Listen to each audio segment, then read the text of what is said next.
സംഗതി ഇപ്പം ഇന്നലെ വരാൻ പറ്റില്ല എന്നുള്ളത് എൻ്റെ തെറ്റാ. പക്ഷെ അതെൻ്റെ തെറ്റാണോ? ഞാൻ മനഃപൂർവ്വം അല്ലല്ലോ വരാതിരുന്നത്. കോർപ്പറേഷൻ ഓഫീസിൽ ചെന്നപ്പോഴാണ് അറിയുന്നത് കാര്യം നടക്കണമെന്നുണ്ടെങ്കിൽ മന്ത്രിയെ പോയി കാണണമെന്ന്. അതിന് തിരുവനന്തപുരം വരെ പോകാതെ പറ്റുമോ? എന്നാൽ കഴുത ആ വിവരം നിനക്ക് ഇന്ദുക്കുട്ടിയുടെ അടുത്ത് പറഞ്ഞിട്ട് പോയിക്കൂടെ? അതെ, പറഞ്ഞില്ല. അതാണ് ഞാൻ ചെയ്ത തെറ്റ്. എന്നിട്ട് എന്തായി, പോയ കാര്യം നടന്നോ? എവിടെ? അതിന് ഇനിയും 3-4 ദിവസം കൂടെ അവിടെ നിൽക്കണമെന്ന്. നിൽക്കായിരുന്നില്ലേ? അതിന് വേറെ ആളെ നോക്കണം. എന്റെ ഇന്ദുക്കുട്ടിയെ കാണാതെ ഒരു രാത്രി ഞാൻ കഴിച്ചു കൂട്ടിയ വിവരം എനിക്കും ദൈവത്തിനും മാത്രം. ദൈവത്തിന് എവിടെ നിന്ന് അറിയാനാണ്? എനിക്ക് മാത്രം അറിയാം.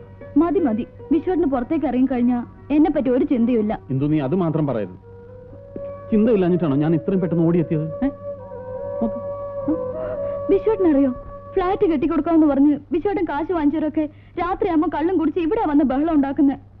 വിശ്വട്ടൻ അവരെ കാശങ്ങ് തിരിച്ചു കൊടുത്തേക്ക്. എന്നാ പിടിച്ചോ. എനിക്കൊരു പുല്ലിന്റെയും പൈസ വേണ്ട. പണം കണ്ടു കളഞ്ഞവനാ ഞാൻ. അവന്മാർക്ക് ഫ്ലാറ്റ് വേണ്ടെങ്കിൽ വേണ്ട, പോവാൻ പറ. വിശ്വട്ടിനെല്ലാം വളരെ നിസ്സാര. എന്ത് തുടങ്ങുമ്പോഴും വലിയ പ്രതീക്ഷകളാ. ലക്ഷങ്ങളുടെ കണക്കും പറയും. എനിക്കറിയാം വിശ്വയുടെ എന്നിൽ നിന്ന് എന്തൊക്കെയോ മറച്ചു വെക്കുന്നുണ്ട്. എന്റെ മോളെ, നിന്നോട് പറയാത്ത എന്തെങ്കിലും രഹസ്യം ഉണ്ടോ എനിക്ക്? നിനക്ക് വേണ്ടി വിശ്വം മുഴുവൻ പിടിച്ചടക്കും. നീ നോക്കിക്കോ, ഈ ഫ്ലാറ്റുകളൊന്നും തീർത്തു കൊടുത്തോട്ടെ. ഇതിനേക്കാൾ ഉഗ്രം പ്രോജക്റ്റുകൾ എന്റെ മനസ്സിലുണ്ട്. നോട്ട് എണ്ണി എന്റെയും നിന്റെയും കൈ കഴിക്കാൻ പോവുക. എന്താ കള്ളനോട്ടടിയാണോ? ഇതാണ് എനിക്ക് പിടിക്കാത്തത്. എന്റെ ആശാനെ, ഞാൻ ഇങ്ങനെ രാപകലില്ലാതെ കഷ്ടപ്പെടുന്ന എന്തിനാണെന്ന് തനിക്കറിയോ? കുറച്ചുനാൾ കഴിയുമ്പോ നമുക്കൊരു ജൂനിയർ ഇന്ദുക്കുട്ടി ഉണ്ടാവും. അവളെ കെട്ടിച്ചേക്കാൻ എത്ര ലക്ഷം രൂപ വേണമെന്നാ തന്റെ വിചാരം? അത് വേണ്ടി വരില്ല. അവൾക്ക് അവളുടെ അമ്മയുടെ സ്വഭാവമായിരിക്കും. എന്ന് വെച്ചാ ഏതെങ്കിലും ഒരു ജൂനിയർ വിശ്വനാഥന്റെ കൂടെ അവൾ ഇറങ്ങിപ്പോയാലോ? കൊന്നുകളയും ഞാൻ. അയ്യടാ, സ്വന്തം കാര്യം ഒന്നിപ്പോ പറയുന്ന കേട്ടില്ലേ? അതൊക്കെ പോട്ടെ, പോയൊരു സ്റ്റൈലും കാപ്പി എടുത്തോണ്ടോ. Coffee ready.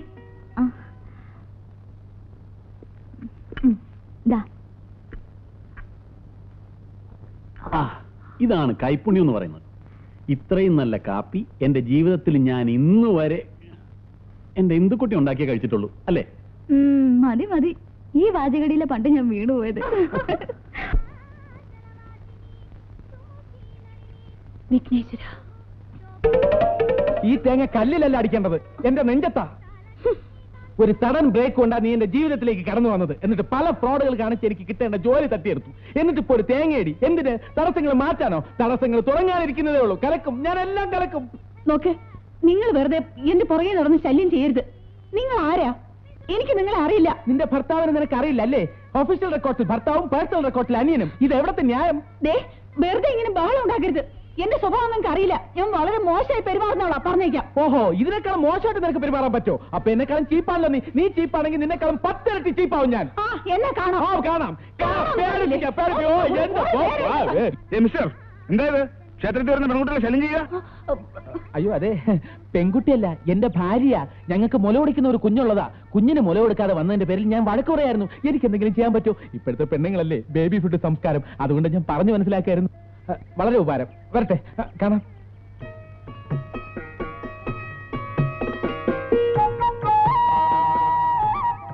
പോയോ? ഭഗവാനെ, അനീതിയുടെ ഒരുപാട് കഥകൾ പറയാനുണ്ട്. ഒക്കെ സൗകര്യം പോലെ നേരിട്ട് വന്ന് ബോധ്യപ്പെടുത്തിക്കൊള്ളാം. അഡ്വാൻസ് ആയിട്ട് ഇതിരിക്കട്ടെ. വിഘ്നേശ്വര,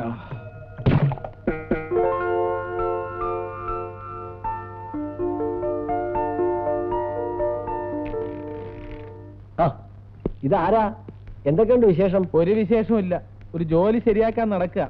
എന്നാലും ആശ എനിക്കിട്ട് അങ്ങനെ പണിയുണ്ടായിരുന്നു. അന്ന് ആ കൊനസ്റ്റ് ക്രിക്കറ്റിന്റെ കാര്യം എടുത്തിട്ടില്ലായിരുന്നെങ്കിൽ ഞാനും ഇപ്പൊ ഇതിനകത്തിരുന്ന് പണിയെടുക്കേണ്ടതാ. കൂടുതൽ നമ്പർ ഇടല്ലേ? ആദ്യം ഭാര്യയ്ക്ക് ജോലി ഒപ്പിച്ചു കൊടുത്തിട്ട് സാവധാനം നിങ്ങൾക്ക് കൂടി ഇതിനകത്ത് കയറി പറ്റാനുള്ള പണിയല്ലേ? അല്ല, അവര് ഒന്നും പറയണ്ട. ഇങ്ങനെ തന്നെ ഇവിടെ പലരും ജോലി കയറിയിരിക്കുന്നത്. ഇത് ചെയർമാൻ വന്നിട്ട് അറിയുകയും ചെയ്യാം. നടക്കട്ടെ.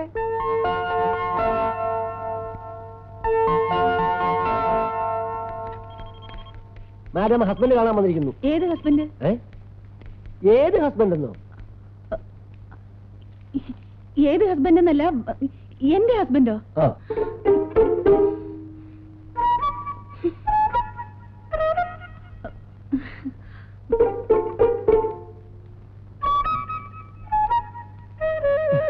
എന്താ? എന്ത് വേണം? ഞാൻ അമ്പലത്തിൽ വെച്ച് വളരെ മോശമായിട്ട് പെരുമാറി. അതിന് ലതയോട് ക്ഷമ ചോദിക്കാനാ വന്നത്. ക്ഷമിച്ചിരിക്കുന്നു. ക്ഷമിച്ചിരിക്കുന്നു എന്ന് പറയുമ്പോഴും മുഖത്തുള്ള ഭാവം ഇടിച്ച് എന്നെ ചമ്മന്തിയാക്കി കളയുന്നുള്ളതാണല്ലോ. ഒന്ന് പതുക്കെ പറ. നിനക്കിപ്പോ എന്താ വേണ്ടത്? ആദ്യം ഈ ശത്രുതാ മനോഭാവം വെടിഞ്ഞ് നമുക്ക് സ്നേഹത്തിന്റെ വഴിയിലോട്ട് വരാം. എന്നിട്ടാവും ബാക്കി സംസാരം. അങ്ങനെയാണെങ്കിൽ നമ്മൾ തമ്മിൽ സംസാരിക്കണമെന്നില്ല. ഞാൻ ഒന്ന് താണപ്പതേ കൊണ്ട് പൊങ്ങിയല്ലോ. ഇതായി പെണ്ണുങ്ങളുടെ കുഴപ്പം. അല്പ സൗകര്യം കിട്ടിയ ആണുങ്ങളുടെ തലയിൽ കയറിയിരിക്കും. പൊക്കോ, നമ്മുടെ പ്രശ്നങ്ങൾ ചെയർമാന്റെ അടുത്ത് പറഞ്ഞിട്ട് ഞാനും പൊക്കോളാം. വന്ന കാര്യം പറഞ്ഞു തൊലയ്ക്ക്. അയ്യോ, അത് അങ്ങനെ അങ്ങ് പറഞ്ഞു തീർക്കാൻ പറ്റില്ല. വളരെ പേഴ്സണൽ കാര്യങ്ങളാ, അല്പ സമയം എടുക്കും. ഇരിക്കും. എന്റെ ഓഫീസിൽ വെച്ചല്ല തന്റെ പേഴ്സണൽ കാര്യങ്ങൾ ഡിസ്കസ് ചെയ്യേണ്ടത്. Very correct. എന്നാ നമുക്ക് പുറത്ത് എവിടെയെങ്കിലും വെച്ച് മീറ്റ് ചെയ്യാം. എന്താ?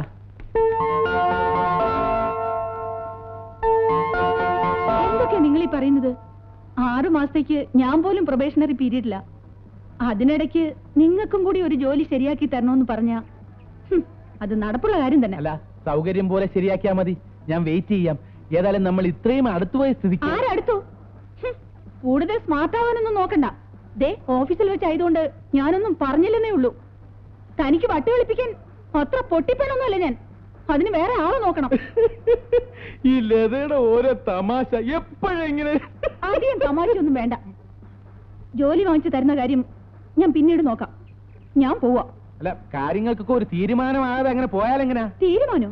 അല്ല, എന്റെ ഭാര്യയാണെന്ന് പറഞ്ഞാണല്ലോ ജോലി കയറിയത്. ആണോ എന്നാ ചോദിച്ചത്. അതെ. ഭാരതത്തിൽ നിലവിലുള്ള സാമൂഹ്യ വ്യവസ്ഥ അനുസരിച്ച് ഭാര്യയുടെ ശമ്പളം ഭർത്താവിന് കൂടെ അവകാശപ്പെട്ടതാണ്. ഞാൻ പറയുന്നൊന്നും എതിർക്കാൻ പറ്റാത്തതിന്റെ ദേഷ്യമല്ലേ മുഖത്ത്? നോക്കട്ടെ. നന്നായിട്ടുണ്ട്.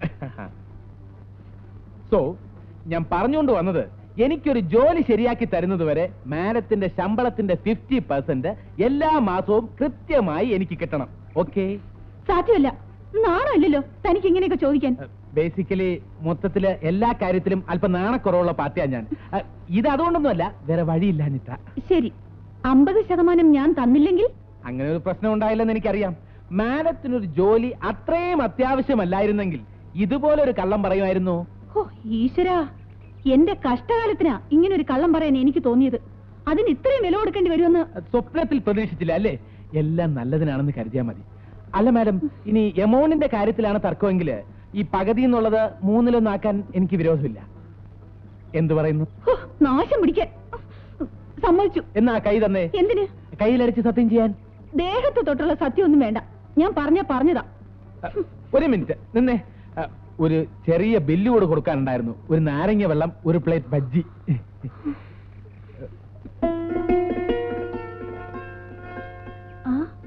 നീ ഇത് എവിടെ പോകാൻ ഒരുങ്ങി നിൽക്കുക? അമ്പലത്തിലൊന്ന് പോണം. വിശ്വട്ടിനെ കാത്തു നിന്നതാ, ഇതുവരെ കണ്ടില്ല. എന്താ വിശേഷിച്ച്? ഇന്നെന്റെ പിറന്നാളാ. രാവിലെ നീ ഒന്നും പറഞ്ഞില്ലല്ലോ. സാധാരണ നിന്റെ ബർത്ത്ഡേക്ക് നാട്ടില് വലിയ സദ്യയും ബഹളവും ഒക്കെയാണെന്ന് നീ പറഞ്ഞാൻ കേട്ടിട്ടുണ്ടല്ലോ. മുത്തശ്ശി ഇല്ലാതെ ഇത് ആദ്യത്തെ പിറന്നാളാ. എനിക്കൊരു വഴിപാട് മുത്തശ്ശിയുടെ പേർക്ക് നടത്തണം. ഇതാ പ്രസാദം. ദേവിക്കൊരു പുഷ്പാഞ്ജലിയും വിഘ്നേശ്വരനൊരു മുഴുക്കാപ്പും ചാർത്തി. എന്താ വിശേഷിച്ച്? എന്താ വിശേഷിച്ചെന്നോ? ഈ ദിവസത്തിന്റെ പ്രത്യേകത ഞാൻ പറഞ്ഞാലേ അറിയൂ. ഇന്ന് ഇന്ദുമോടെ ജന്മദിനാ. അതോ അതും മറന്നതായിട്ട് ഭാവിക്കാണോ? ഇനിയെങ്കിലും വീറും വാശിയൊക്കെ ഒന്ന് ഉപേക്ഷിച്ചൂടെ? കഴിഞ്ഞതൊക്കെ മറക്കണമെങ്കിൽ ഞാൻ ഇനി ഒരു ജന്മം കൂടി ജനിക്കണം. അച്ഛനും അമ്മയില്ലാത്ത ദുഃഖം അറിയിക്കാതെ ഞാൻ അവളെ വളർത്തിയത്. എന്തെങ്കിലും ഒരു കുറവ് ഞാൻ അവൾക്ക് വരുത്തിയിട്ടുണ്ട്. നാട്ടിലെ പഠിപ്പ് പോരാന്ന് പറഞ്ഞ് വാശി പിടിച്ചപ്പോ എനിക്ക് ഇഷ്ടമില്ലാഞ്ഞിട്ട് പോലും പട്ടണത്തിലെ കോളേജിലേക്ക് ഞാൻ അവളെ അയച്ചില്ലേ. എന്നിട്ട് ഒടുവിൽ തറവാടിന്റെ അന്തസ്സും ആഭിജാത്യം കളയാനായി ഒരു താഴ്ന്ന ജാതിക്കാരനെ അവൾക്ക് ഭർത്താവായി കിട്ടിയുള്ളൂ. സമ്മതിച്ചു, നടന്നതൊക്കെ നടക്കാൻ പാടില്ലാത്ത തന്നെയാ എന്ന് കരുതി ഈ തറവാട്ടിലെ അവസാനത്തെ കണ്ണിയെ. വേണ്ട, ഗുരുക്കൾ ഒന്നും പറയണ്ട. എനിക്ക് ഇങ്ങനെ ഒരു പേരക്കുട്ടി ഉണ്ടായിട്ടില്ലെന്നേ ഞാനിപ്പോ കരുതുന്നുള്ളൂ. എന്നോടത് പറയുമ്പോഴും ആ മനസ്സിൽ എന്താണെന്ന് എനിക്ക് നന്നായിട്ട് അറിയാം. കുറെ കാലായില്ല ഇവിടെ. കാലത്തിന് മാത്രമേ ഇതൊക്കെ നേരെയാക്കാൻ പറ്റുള്ളൂ. നമ്മൾ ആഗ്രഹിച്ചുകൊണ്ട് മാത്രം ആയില്ലല്ലോ. പാടത്തൊന്ന് പണിക്കാരൊക്കെ വരാൻ സമയമായി. ഞാൻ അവർക്ക് കൂലി കൊടുത്ത് പറഞ്ഞു വിടട്ടെ.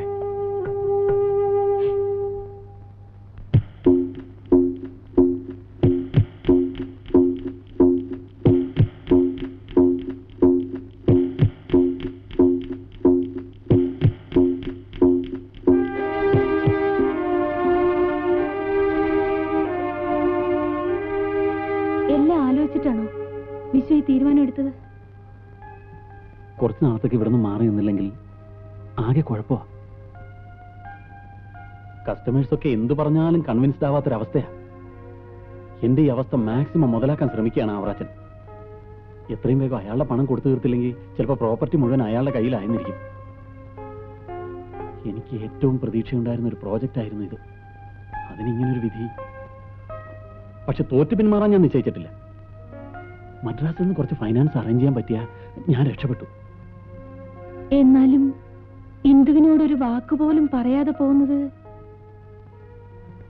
ഇന്ദുവിനെ ഫേസ് ചെയ്യാനുള്ള ഒരു ധൈര്യം എനിക്കില്ല. ലതയ്ക്ക് തോന്നുന്നുണ്ടോ ഒരു ദിവസം പോലും ഞാൻ ഇവിടുന്ന് മാറി നിൽക്കാൻ അവള് സമ്മതിക്കുമെന്ന്? ലത തന്നെ എന്റെ ഈ അവസ്ഥ ഇന്ദുവിനെ ഒന്ന് പറഞ്ഞു മനസ്സിലാക്കണം. ഇനി ആഴ്ചകളും മാസങ്ങളും എടുത്താൽ പോലും എന്റെ ഈ പ്രോജക്റ്റ് മെറ്റീരിയലൈസ് ചെയ്യാനുള്ള പൈസയും കൊണ്ട് ഞാൻ തിരിച്ചു വരും. ലത ഇവിടെ ഉള്ളതാണ് എന്റെ ഏക ആശ്വാസം. ഇന്ദുവിനെ ഏൽപ്പിച്ചിട്ട് പോകാൻ എനിക്ക് വേറെ ആരാ ഉള്ളത്? കാര്യത്തിന്റെ ഗൗരവം മനസ്സിലാക്കാതെയാ നീ ഈ സംസാരിക്കുന്നത്. എന്നാലും വിശ്വട്ടൻ എന്നോടൊന്ന് പറഞ്ഞിട്ട് പോവായിരുന്നില്ലേ? ഓരോ ദിവസം കഴിയുന്തോറും പുതിയ പുതിയ കടബാധ്യതകൾ ഏറ്റെടുക്ക വിശ്വട്ടൻ. എനിക്കെന്തോ പേടിയാവുന്നു. നീ ഇങ്ങനെ ടെൻഷൻ അടിച്ചാലോ? ആ അവറാച്ചന്റെയും മറ്റും കാശ് ഉടനെ തിരിച്ചു കൊടുത്തില്ലെങ്കിൽ വലിയ പ്രശ്നമാകുമെന്നാ വിശ്വം പറഞ്ഞത്. മദ്രാസിൽ ചെന്ന് ഫൈനാൻസറെ കണ്ടാൽ എല്ലാം ശരിയാകും അത്രേ. ഇതൊന്നും വേണ്ടെന്ന് ഞാൻ പലപ്പോഴും പറഞ്ഞിട്ടുള്ളതാ. കേൾക്കണ്ടേ? എന്നെ വിഷമിപ്പിക്കണ്ടെന്ന് കരുതി പലതും എന്നോട് മറച്ചു പിടിക്കുക വിശ്വട്ടൻ. പാവം, ഈടെ ഒരു സ്വസ്ഥതയുമില്ല. നീ അനാവശ്യമായി ഓരോന്ന് ആലോചിച്ച് സംഗതി പെരുകിക്കുകയാണ്. എന്റെ ഇന്ദു എല്ലാം നല്ലതിനാണെന്ന് മാത്രം കരുതിയാൽ മതി.